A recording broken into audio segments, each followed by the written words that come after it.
So, yep, those 4 months of college are officially done, and that means the ultimate reason that forced me to get a new iPad in the first place, it's gone. And so now I'm left in a bit of an awkward situation with how to use this, though I have some ideas. But anywho, I just wanted to make a video explaining the past 4, maybe 5-ish months. Well, we haven't really gotten that deep into month 5 just yet. Either way, I wanted to dive into basically my first 4 months of experience with this iPad Pro 12.9 inch with the M4 chip, yada yada yada. Let's dive in. So if you're not familiar with this channel, I previously had a 2022, yeah, right, Apple didn't bring any new iPads for 2023. And so, I had previously purchased a 2022 iPad Air with the M1 chip, and I really didn't enjoy my time with that device that much. I mean, it worked and I found some use cases for it, but I had a bunch of other issues stemming from like overheating issues, which really shocked me, if I'm being honest. And then the big thing that ultimately forced me to upgrade to this thing was storage. That was pretty much it. I had bought the 64 gigabyte iPad Air, and as a result, when I needed to start using an iPad for college, 64 gigs just wasn't enough. And as a result, I needed to jump ship to something with a larger amount of storage. However, whenever I get a new device in particular, I need to make sure I'm getting an upgrade in a few particular ways. For one, I was frustrated with Touch ID because I have eczema. In fact, actually right now I'm having a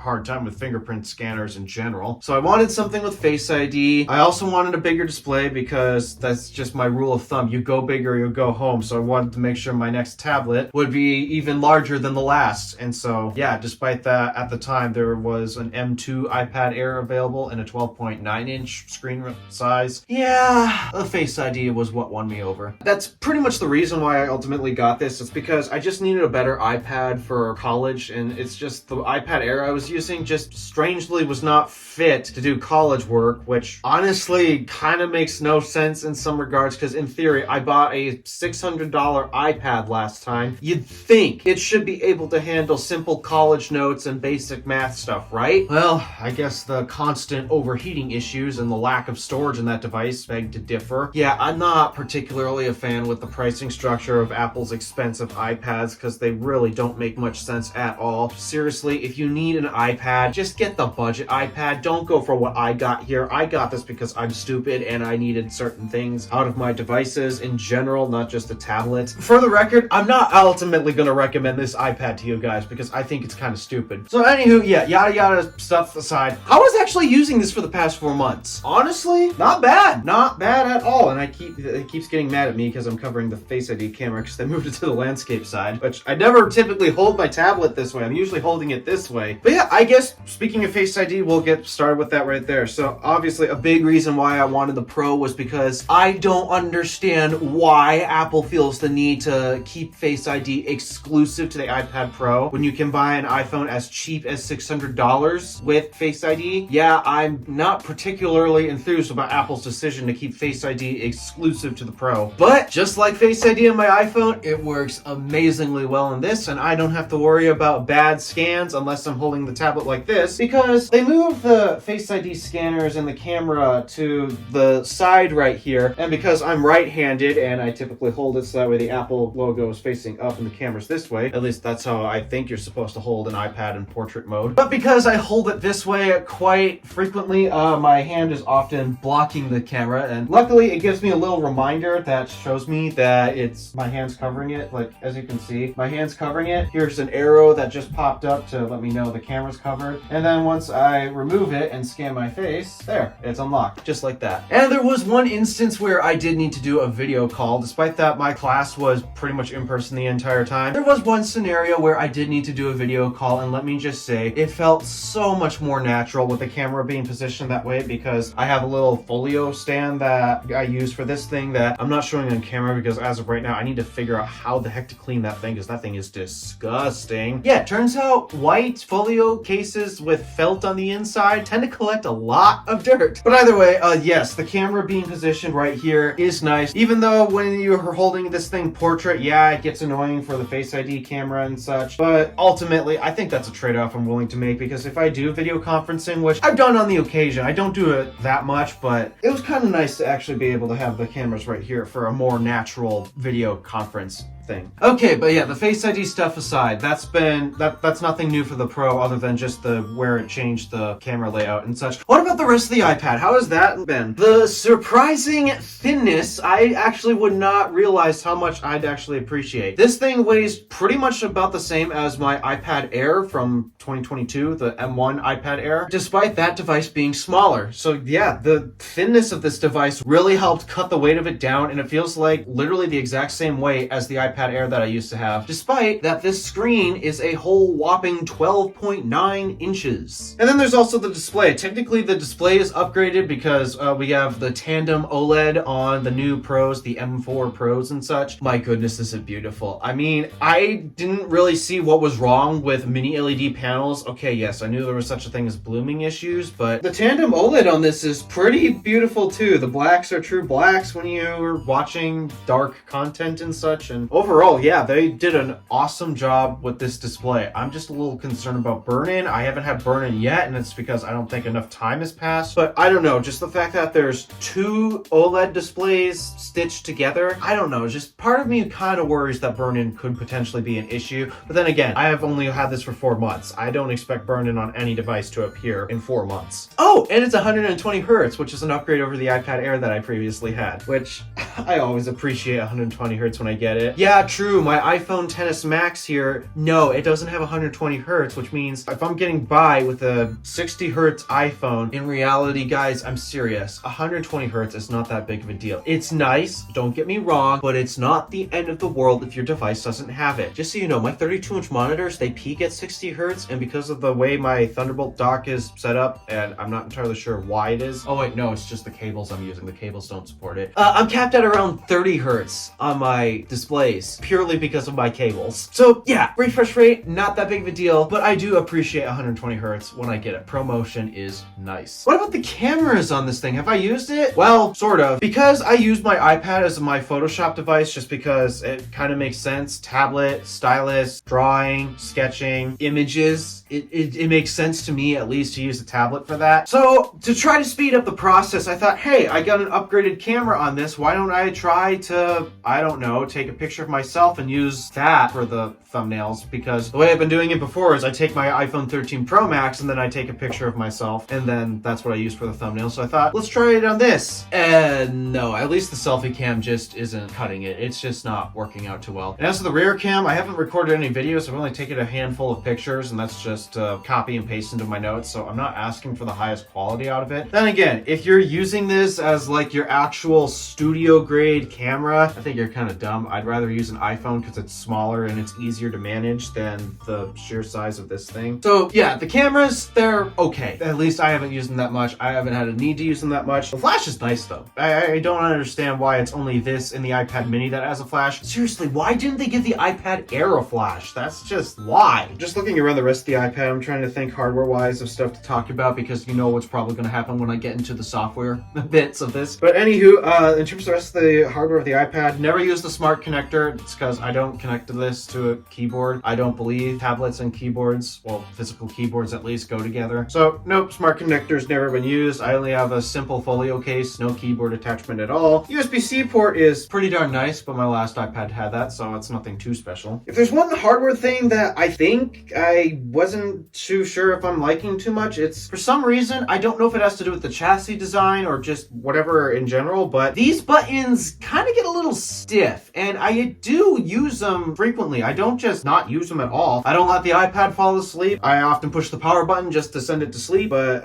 yeah, oftentimes that gets stiff. And the volume buttons, I also use the volume buttons a ton, and yet those are also surprisingly stiff, and I don't know if it has to do with just the chassis design of this. I'm not sure, but they're a little stiff, kind of leaves a little durability question in my head. And then I guess I'm staring right at a number one thing that I always care about in all my devices, speaker quality. Yeah, this thing sounds amazing, just straight up. The speakers on this are so good. Okay, that's pretty much all the hardware I can think to talk about this that I've appreciated over the past 4 months. What about the software?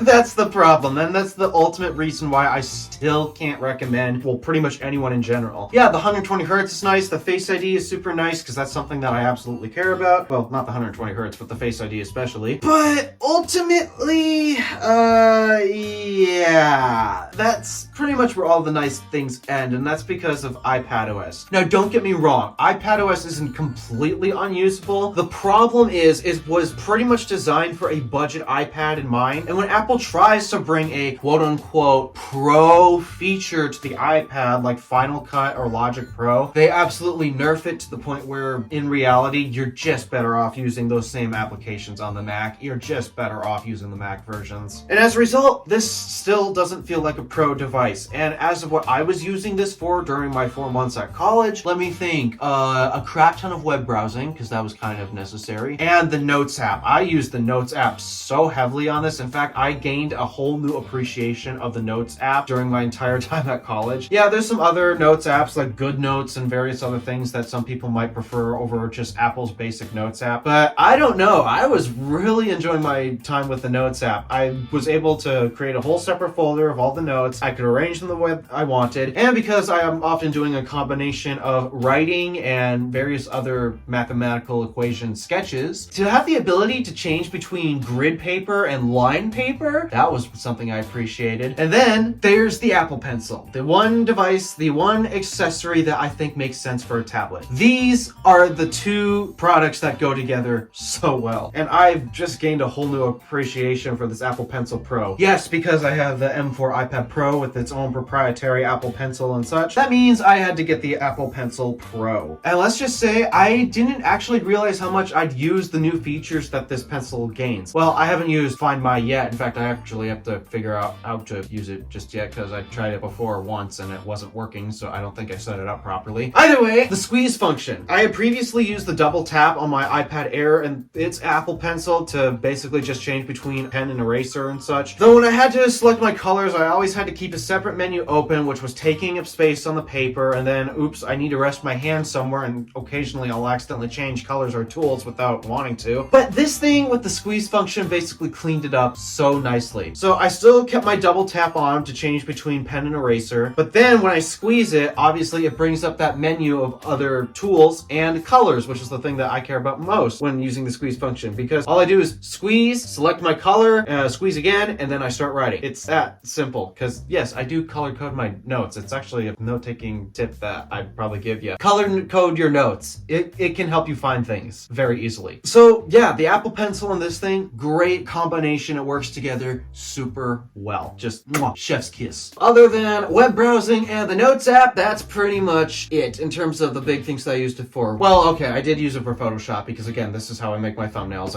I use this thing because I think it makes most sense to use a tablet. But yeah, pretty much other than that thing, it becomes a content consumption device, so basic YouTube, TV app, and such like that. And then it doesn't get used for much else. In fact, oftentimes I'll still go to my Mac or my desktop setup, or actually, because now I have an Apple TV and I can plug it into my 32-inch monitor at the full 4K. No, that's actually running at 60 hertz because I'm using a different cable. Yeah, I have a better movie theater experience, despite that's not much of a theater, if I'm being honest. But when I'm outside of the room and I'm on the go, I'll be honest, it is nice to have this easy to carry around device versus a laptop base. Yeah, sometimes it's nice to carry this around if I want to watch something around the house. It's nice. But other than that, you might notice all these things I'm describing, they're relatively simple tasks. And this has always been my number one issue with the iPad Pros, and actually the iPad Airs too. They kind of suffer the same issue, just not as badly as this device. This thing has an M4 chip. We know how crazy capable the M4 is, but just the number one issue that I've always had with these iPad Pros is we have such amazing hardware, but all the type of stuff that I'm doing with it is basic stuff that you can do with a budget iPad. The iPad 10 for what, $350, $400? I don't remember what the price tag is on it anymore, but the truth is you really can get a not that dissimilar of an experience. I mean, the only differences that this can do and that budget iPad can't are Apple Pencil Pro and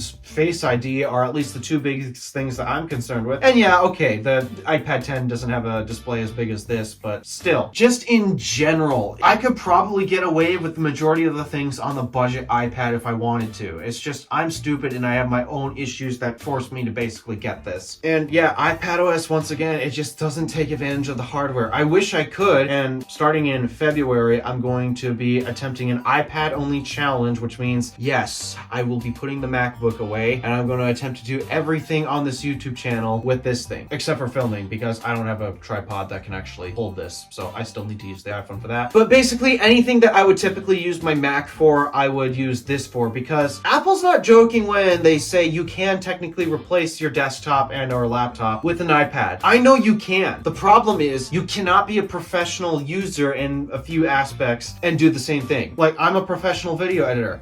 I just can't do it with this. Final Cut is not optimized enough for this, and all the other alternatives, they're not as good as Final Cut, the desktop app. And as a result, I often turn towards the Mac. But yeah, still, I'm gonna attempt a full iPad only challenge, so I'm putting the Mac away for that in February. It's not February yet, so I still got some time. Enough rambling and planning and such.